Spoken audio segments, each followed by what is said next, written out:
इस वक्त पूरी दुनिया कोरोना से लड़ने में मसरूफ है। दुनिया की तरक्की याफ्ता ममालिक की मईशत भी खतरे में है।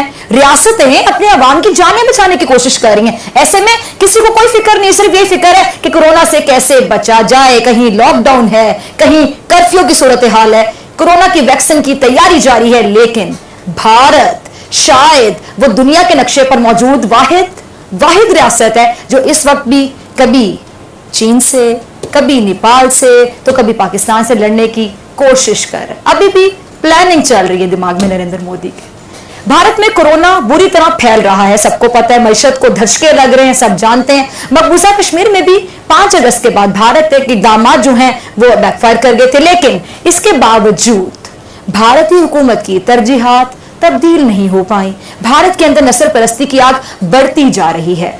आपकी इस पर क्या राय है? और साथ ही साथ ये भी बता दीजिएगा कि आप मोदी जी के भारत से मुतमईन हैं या गांधी जी का भारत आपको याद आता है? वैसे मैंने लास्ट प्रोग्राम में भी शायद आपसे सवाल पूछा था, तब आप जवाब नहीं दे सके थे। आज जरा जवाब दीजिएगा मेरे सवाल का। मैडम जवाब तो मैं तब दूंगा जब आप मुझे मौका देंगे जवाब देने का। दूसरी चीज, आप मेरे को अगर 15 सेकंड बोलने के बाद आपको मौका दे जी, आप बोलना शुरू करें। Okay, thank you ma'am. Now जो आप बता रही हैं कि लेजिस्लेशन, इससे पहले जवाब शुरू करें, मैं भी कुछ ऐड करना चाहूंगी। आप मेरे सवाल का जवाब दीजिएगा। इधर उधर की जब आप गुफ्तगू शुरू करते हैं तो फिर मुझे भी टोकना पड़ता है। कोई ना कोई जो यहाँ से मेहमान मौजूद होते हैं वो भी कह देते हैं कि सवाल तो कुछ और पूछा था। जी प्लीज। या मैं ऐसा होता है कि आपके जो पाकिस्तानी पैनलिस्ट हैं वो 10 झूठ बोलते हैं, तो उन 10 झूठ को एक एक करके काउंटर करना पड़ेगा। क्योंकि मैं इंडिया की तरफ से बैठा हूं, यहाँ आशुतोष सर जैसे सीनियर आदमी बैठे हैं, तो उनका फर्ज बनता है कि इंडिया में क्या रियलिटी है और वो बताई जाए। तो वो एक एक करके मैं बताता हूं, तो आप बोलते हैं वो जो उन्होंने बोल दिया झूठ तो उसको आप पर्दाफाश ना करें, आप इसका सवाल जवाब दे दें, तो वो पॉसिबल थोड़ा सा मुश्किल है। नाउ यू यस, गांधी के इंडिया और मोदी का इंडिया। मैडम गांधी का इंडिया जो है ना वही मोदी का इंडिया है। उसको मोदी को, प्राइम मिनिस्टर मोदी को लोगों ने इलेक्ट किया है और 1/3 से ज्यादा वोट्स लिए हैं इंडिया में, तब वो प्राइम मिनिस्टर बने हैं। इंडिया की पब्लिक चाहती है कि वो वहां बैठे, इसलिए वो वहां बैठे हैं। आप कई स्टेट्स में देखेंगी, गुजरात में, मध्य प्रदेश में, यूपी में, दिल्ली में 50% से ज्यादा वोटिंग हुई है मोदी के फेवर में। नो, अगर आप बोल रहे हैं कि हिंसा यानी कि टॉर्चर और मुसलमानों पे टॉर्चर हो रहा है, मैम ऐसा कुछ नहीं हो रहा।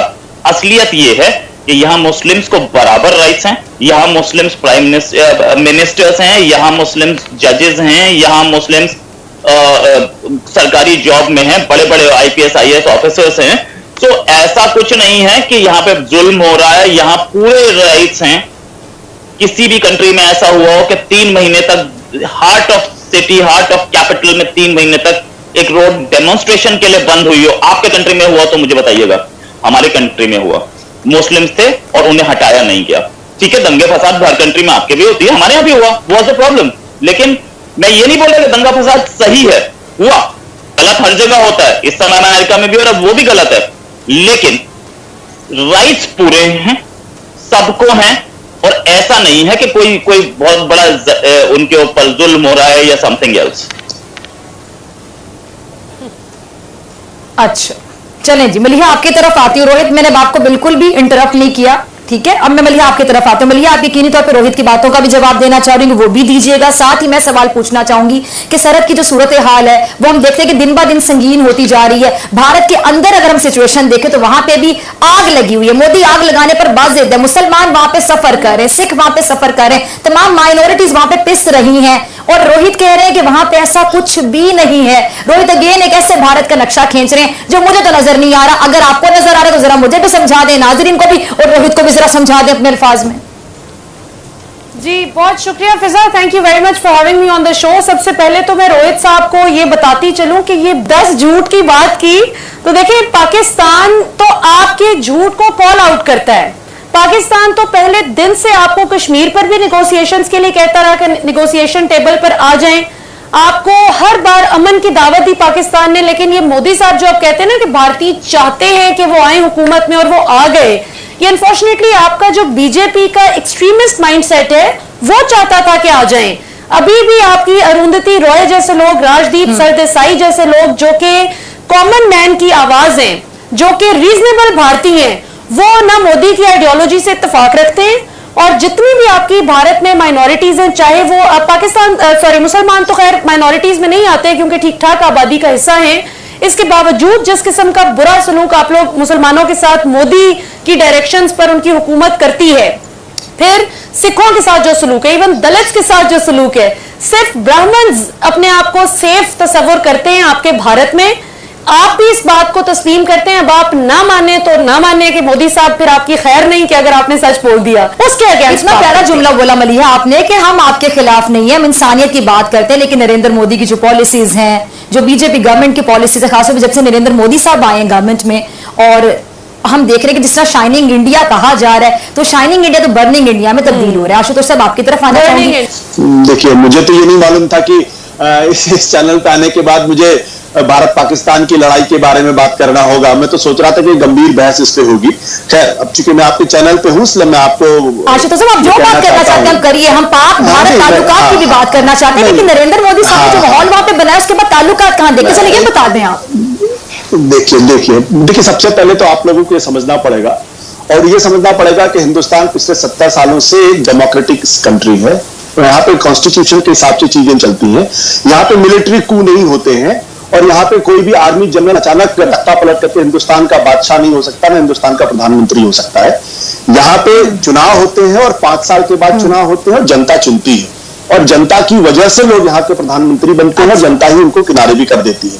तो एक बुनियादी फर्क है, इसको हमें समझना पड़ेगा। दूसरा, हिंदुस्तान की माइनॉरिटीज के बारे में, हिंदुस्तान के लोगों के बारे में थोड़ी सी भी बात करने के पहले थोड़ा सा हमको ये भी समझना पड़ेगा कि पाकिस्तान के अंदर माइनॉरिटीज की स्थिति क्या है।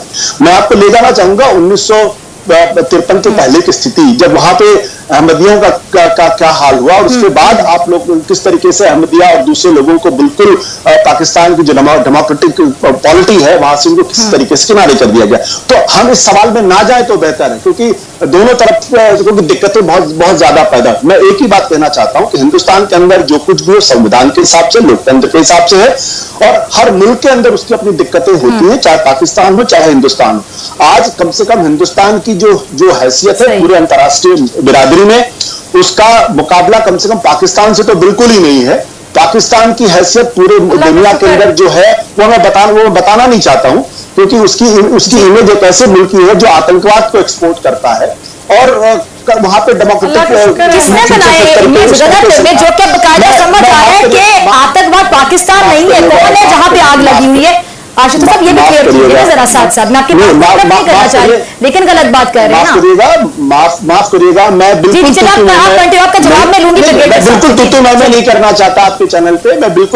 मैं तो गंभीर बहस के लिए आपके टीवी चैनल पर आया था, और अगर तूतू मैं करना है तो मैं तूतू मैं करता भी नहीं। मैं बिल्कुल सीधी सी बात कहना चाहता हूँ कि हिंदुस्तान पर उंगली उठाने के पहले पाकिस्तान। सर मेरी बात सुनिए, एक मिनट यहीं पर रुक जाइए। देखिए, मैंने आपको बड़ी इज्जत से बुलाया प्रोग्राम में, मैं आपको एंड तक रिस्पेक्ट दूंगी, हमेशा रिस्पेक्ट दूंगी। ये कोई अर्नाब गोस्वामी का प्रोग्राम नहीं है, ये रिपब्लिक टीवी नहीं है कि यहाँ पे बैठ के बदतमीजी की जाएगी। हमारे यहाँ से जो मेहमान जाते हैं, अर्नाब गोस्वामी जो हाल करते हैं, यहाँ पे तू वाली बात तो है ही नहीं।